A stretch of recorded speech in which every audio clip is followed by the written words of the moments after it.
بہت عرصہ پہلے کی بات ہے کہ کسی گاؤں میں زمان نام کا ایک چرواہا رہتا تھا۔ زمان گاؤں کے لوگوں کی بھیڑ بکریاں چرایا کرتا تھا۔ وہ صبح سویرے انہیں جنگل میں لے جاتا اور شام کو گھر لے کر آتا۔ اس طرح ہی وہ لوگوں کی بکریاں چراتا اور اپنی زندگی کا گزر بسر کرتا تھا۔ لیکن کافی عرصہ ہو چکا تھا وہ گاؤں کے لوگوں کی بھیڑ بکریاں جنگل نہیں لے کر جاتا تھا۔ اس کے روزگار کا ذریعہ بھی یہی تھا۔ اس کے پاس اور کوئی کام نہیں ہوتا تھا جسے وہ کرتا۔ اس کے پاس آہستہ آہستہ پیسے ختم ہونے لگے اور وہ پریشان رہنے لگا۔ ایک دن وہ لکڑیاں کاٹنے کے لیے جنگل کی طرف گیا۔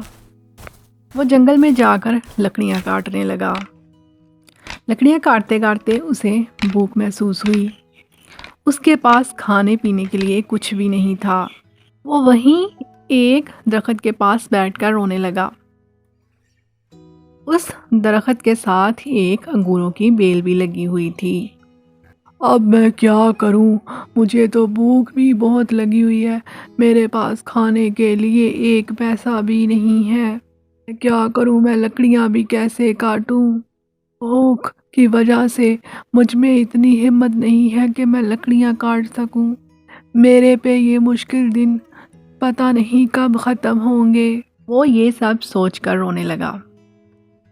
روتے روتے اس کے آنسو اس انگور کی بیل پر پڑنے لگے۔ تم رو کیوں رہے ہو؟ زمان ادھر ادھر دیکھتا ہے اور وہ حیران ہوتا ہے کہ یہ آواز کہاں سے آ رہی ہے۔ میں انگوروں کی بیل بول رہی ہوں۔ میں کافی صدیوں سے سوئی ہوئی تھی۔ تمہارے آنسو نے مجھے جگا دیا۔ تم بول بھی سکتی ہو؟ ہاں ہاں، میں بول سکتی ہوں۔ میں ایک جادوئی بیل ہوں۔ زمان یہ سب سن کر بہت حیران ہوتا ہے۔ تو تم مجھے بتاؤ، تم رو کیوں رہے تھے؟ تمہارے آنسو نے مجھے جگا دیا۔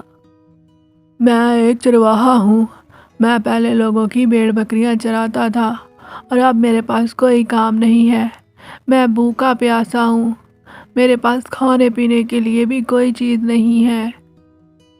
میں بہت غریب ہوں۔ مجھے کوئی کام بھی نہیں دیتا۔ تم مجھے ایک ایماندار آدمی لگ رہے ہو۔ ایسا کرو، تم اس بیل سے کچھ انگور توڑ کر لے جاؤ اور انہیں گھر میں جا کر بیج دو۔ باقی کی بات جب انگور اگیں گے تو میں تمہیں بعد میں سمجھا دوں گی۔ بیل، تمہارا بہت بہت شکریہ۔ تم نے میری مشکل کو حل کر دیا۔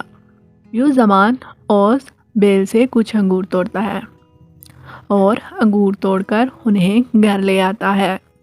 گھر آ کر زمان ان انگوروں کو گھر کے باغیچے میں اگا دیتا ہے۔ اگلے دن وہ صبح اٹھتا ہے اور باغیچے میں آ کر دیکھتا ہے وہاں تو انگوروں کی بیل لگی ہوئی تھی اور اس میں انگور بھی لگے ہوئے تھے۔ زمان یہ سب دیکھ کر بہت خوش ہوتا ہے۔ وہ جلدی سے انگوروں کی بیل سے انگوروں کا ایک گچھا توڑتا ہے۔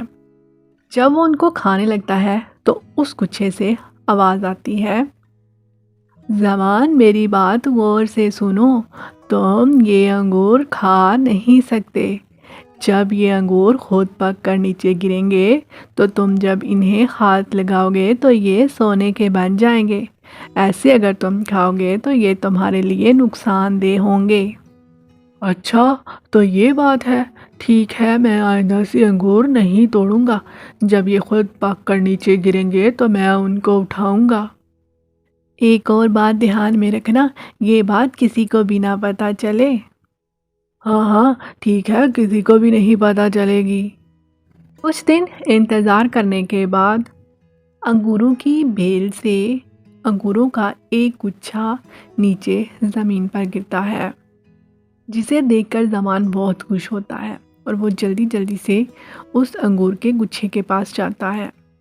جب وہ اس کو اٹھاتا ہے تو دیکھتا ہے کہ جب اس کے ہاتھ لگتے ہیں تو وہ انگور سونے کے بن جاتے ہیں، جنہیں دیکھ کر زمان کی خوشی کا کوئی ٹھکانہ نہیں رہتا۔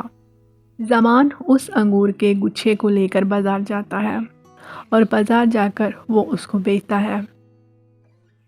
اس کو بہت سے پیسے ملتے ہیں جنہیں دیکھ کر وہ بہت خوش ہوتا ہے۔ یوں آہستہ آہستہ وہ انگوروں کے گچھے جب بھی گرتے تو وہ ان کو ہاتھ لگاتا، وہ سونے کے بن جاتے اور وہ ان کو بازار میں جا کر بیچ دیتا۔ اس طرح زمان کے پاس بہت سی دولت جمع ہو گئی اور وہ امیر ہو گیا۔ زمان کے ساتھ ایک اس کی ہمسائی رہتی تھی۔ وہ بہت حیران ہو رہی تھی کہ زمان کے پاس اتنا پیسہ اتنی جلدی کیسے آیا ہے۔ پتہ نہیں اس نے اتنا پیسہ کہاں سے اکٹھا کر لیا ہے، یہ تو بہت دولت مند ہو گیا ہے، پتہ لگانا پڑے گا اس کا۔ ایک دن وہ چوری چوری زمان کے گھر پر نظر رکھتی ہے اور دیکھتی ہے کہ زمان کیا کرتا ہے۔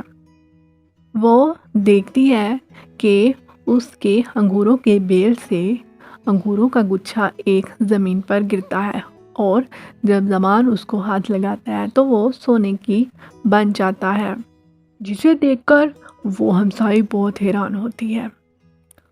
اچھا تو یہ بات ہے، اب پتہ چلا کہ اس نے یہ اتنی دولت کہاں سے حاصل کی ہے۔ یوں اس ہمسائی کو زمان کا راز پتہ چل جاتا ہے۔ وہ اگلے دن پلان بناتی ہے کہ میں جا کر وہ انگور توڑوں گی اور پھر میں بھی امیر ہو جاؤں گی۔